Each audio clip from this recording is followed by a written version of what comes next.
దశాబ్దాలుగా ఇరాన్ అణు కార్యకలాపాలపై ఇజ్రాయెల్ కన్నేసింది.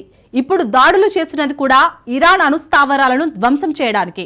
అధికారికంగా ఇజ్రాయెల్ చెబుతున్నది ఇదే. కానీ ఇజ్రాయెల్ యాక్షన్స్ మాత్రం వేరుగా ఉన్నాయి. ఇరాన్ సుప్రీం లీడర్ పాలనను అంతం చేయడమే లక్ష్యంగా టెల్ అవీవ్ అడుగులు వేస్తోంది. ఇరానియన్ల స్వేచ్ఛ కోసం పోరాడాలంటూ నెతన్యాహు పిలుపునిస్తుంది. ఖమేనీని హతమార్చాలని ప్లాన్ వేస్తుంది. నిజంగా ఇరానియన్లు స్వేచ్ఛ కోసం పరితపిస్తున్నారా? నెతన్యాహు కోరుకున్నట్టు ఖమేనీపై ఇరానియన్లు తిరగబడతారా? ఖమేనీ పాలన అంతమైతే ఇరాన్ మరొక ఇరాక్గా మారడం ఖాయమా? Let's watch.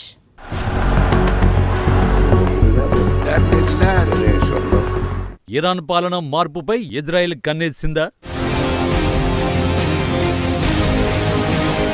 ఇరాన్ లీడర్లనే ఇజ్రాయెల్ ఎందుకు టార్గెట్ చేసింది?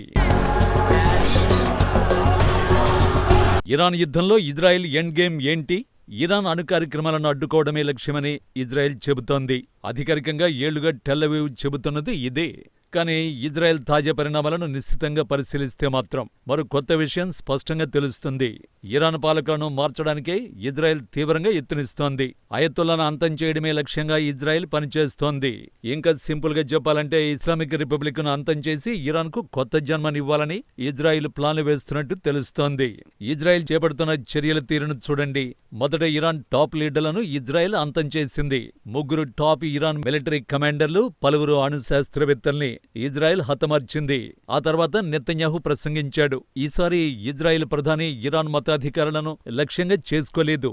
అందుకు భిన్నంగా ఇరాన్ ప్రజలను ఉద్దేశించి నెతన్యాహు ప్రసంగించాడు. స్వేచ్ఛ కోసం ఇరాన్ ప్రజలు పోరాడవలసిన సమయం వచ్చిందని బెంజమిన్ చెప్పాడు. అయతుల్లాకు వ్యతిరేకంగా పోరాటం చేయాలని పిలుపునిచ్చాడు. 50 ఏళ్లుగా ఇస్లామిక్ మతాధికారులు ఇరాన్ ప్రజల్ని అణచివేసినట్టు నెతన్యాహు చెప్పాడు.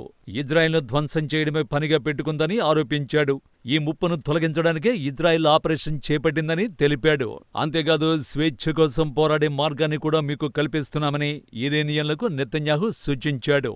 Islamic regime which has oppressed you for nearly 50 years threatens to destroy my country, the State of Israel.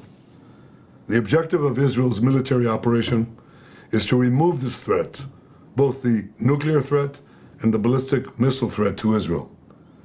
And as we achieve our objectives, we're also clearing the path for you to achieve your objective, which is freedom. Netanyahu అక్కడితో ఆగిపోలేదు. Iran supreme leader Ayatollah Ali ఖమేనీని Israel target చేసినట్టు నివేదికలు వెలువడ్డాయి. అతన్ని అంతం చేయాలని Israel plan వేసింది. అయితే ఈ విషయంలో టెల్ అవీవ్ అడుగు ముందుకు వేయలేదు. ఎందుకంటే ఖమేనీ హత్య ప్లాన్ను అమెరికా అధ్యక్షుడు డొనాల్డ్ ట్రంప్ వ్యతిరేకించాడు. ఇది మంచి ఐడియా కాదని ట్రంప్ తేల్చేశాడు. అయితే అధికారికంగా దీనిపై ట్రంప్ ఎలాంటి వ్యాఖ్యలు చేయలేదు. కానీ ఖమేనీ హత్య ప్లాన్ను అమెరికా మీడియాకిచ్చిన ఇంటర్వ్యూలో నెతన్యాహు తోసిపుచ్చాడు. కానీ అదే ఇంటర్వ్యూలో ఇరాన్ పాలన మార్పుపై మాత్రం ప్రస్తావించాడు. ఇరాన్ పాలకులు చాలా బలహీనంగా ఉన్నారని నెతన్యాహు చెప్పాడు.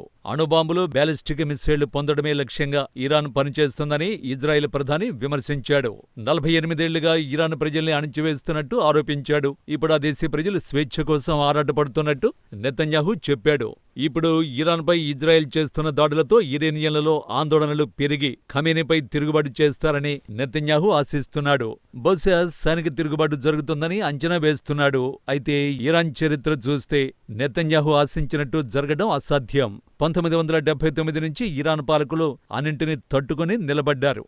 ఇరాక్తో ఘోరమైన యుద్ధం జరిగిన, దశాబ్దాల పాటు ఆంక్షలు విధించిన, భారీగా హత్యలు జరిగిన, సైబర్ దాడులు చోటు చేసుకున్న, సామూహిక నిరసనలు వెల్లువెత్తిన దశాబ్దాలుగా ఇరాన్ పాలకులు మాత్రం చెక్కు చెదరలేదు. ఉదాహరణకు 2022 ఆందోళనల్ని తీసుకోండి. మహ్సా అమీనీ ఆందోళనలు ఇరాన్ను అట్టుడికించే ఈ నిరసనలు ఆ దేశంలో టర్నింగ్ పాయింట్ అవుతుందని ప్రపంచం ఊహించింది. కానీ ఈ నిరసనలు ఇరాన్ ప్రభుత్వం ఉక్కుపాదంతో అణిచివేసింది. ఆ తర్వాత ఇరాన్ విధులన్నీ ప్రశాంతంగా మారిపోయాయి. ఇరాన్ ప్రజల్లో ఆగ్రహం ఉన్నమాట నిజమే. ఆ దేశ ఆర్థిక వ్యవస్థ సంక్షోభం ఊబిలో కూరుకుపోయింది. హక్కులను ప్రభుత్వం కాలరాస్తోంది. ఇరానియన్లు ప్రభుత్వంపై విసిగిపోయారా అన్నది ఇక్కడ ప్రశ్న కాదు. కానీ ఇరాన్ పాలకులపై తిరగబడ్డానికి ఇదే సరైన టైమని ప్రజలు భావిస్తున్నారా అన్నదే అసలు ప్రశ్న. ఎందుకంటే ఇజ్రాయెల్ బాంబులు ఇరాన్ గగనతలంలో నిప్పులు కురిపిస్తున్నాయి. సాధారణ ఇరాన్ ప్రజలు మృత్యువాత పడుతున్నారు. దేశంలో ఐక్యత లేకపోయినా బద్ధశత్రువు దాడి చేస్తే ప్రజలు ఏకమవుతారు. ఇరాన్ ప్రజలకు బద్ధశత్రువు ప్రస్తుతం ఇజ్రాయెలే. ఇరాన్పై ఇజ్రాయెల్ చేస్తున్న దాడులతో మళ్లీ ప్రజలు పాలకులకే మద్దతుగా నిలబడ్డం ఖాయం. ఒకవేళ ఇజ్రాయెల్ కోరుకుంటున్నట్టు ప్రజలే తిరగబడతారని అనుకుందాం. ఖమేనీ దేశం విడిచి పారిపోయాడని భావిద్దాం. ఖమేనీ స్థానాన్ని ఎవరు భర్తీ చేస్తారు? దీనికి ఎవరి వద్ద సమాధానం లేదు.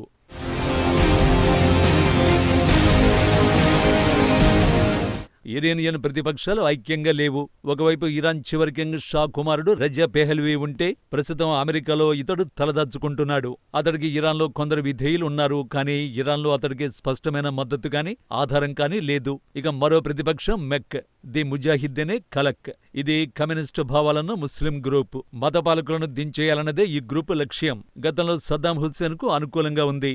ఈ గ్రూపునకు వాషింగ్టన్ తో కూడా లింకులున్నాయి. అయితే ఈ ముజాహిద్దీను ఇరాన్ ప్రజలు నమ్మడం లేదు. ఇరాన్లో లౌకిక సంస్కరణవాదులు కూడా ఉన్నారు. వాళ్లకు ప్రజల్లో మద్దతు ఉంది. కానీ వాళ్లకంటూ ఓ విధానం, నిర్మాణం, ఆధారం వంటివి ఏవీ లేవు.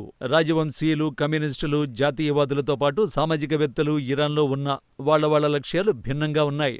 ఇస్లామిక్ రిపబ్లిక్ అంతమైతే ఏం వస్తుందన్నదే వారి లక్ష్యం. కానీ ఈ లక్ష్యాలేవి పట్టాలు ఎక్కడం లేదు. ఒకవేళ ఇరాన్లో ఇస్లామిక్ రిపబ్లిక్ కూలిపోతే ఆ స్థానాన్ని ఈ గ్రూపులేవి భర్తీ చేయలేవు. ఇప్పుడున్న పాలకులు దిగిపోయిన వెంటనే కొత్త పాలకుల్ని ఎన్నుకోవడానికి ఇరాన్ ప్రజాస్వామ్య దేశమేమీ కాదు. సింపుల్ గా చెప్పాలంటే ఆ దేశం మరింత గందరగోళంలోకి నెట్టేయబడుతుంది. 9 కోట్ల మంది జనాభా ఉన్న దేశం ఇరాన్. ఒకవేళ ఆ దేశం సంక్షోభానికి గురైతే పరిస్థితులు భయంకరంగా మారుతాయి.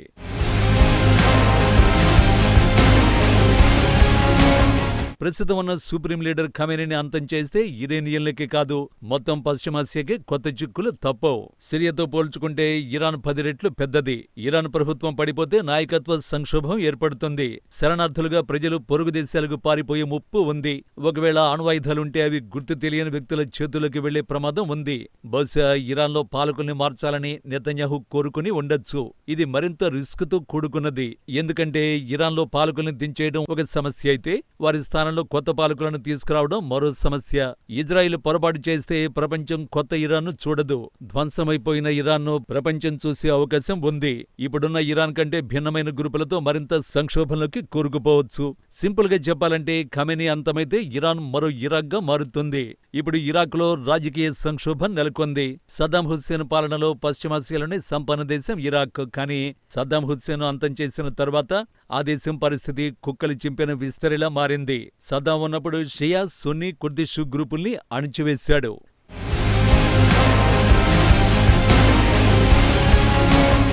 సద్దాం హుస్సేన్ ఇరాక్ కోల్పోయిన తర్వాత షియా, సున్నీ మరియు కుర్దిష్ సమూహాల మధ్య పోరాటం మొదలైంది. ఇరాక్లో జాతీయ మతపరమైన ఉద్రిక్తతలు పెరిగాయి. సున్నీ షియా సంఘర్షణలు తీవ్రమయ్యాయి. సింపుల్ గా చెప్పాలంటే ఆ దేశం తీవ్ర సంఘర్షణలతో కొట్టుమిట్టాడుతోంది. ఇరాక్లో విస్తారంగా చమురు, గ్యాస్ నిక్షేపాలు ఉన్నా ఆ దేశం ఆర్థిక సంక్షోభంలో కూరుకుపోయింది. ఇప్పుడు ఖమేనీ పాలన అంతమైతే ఇరాన్ కూడా అలానే మారిపోయే ప్రమాదం నెలకొంది.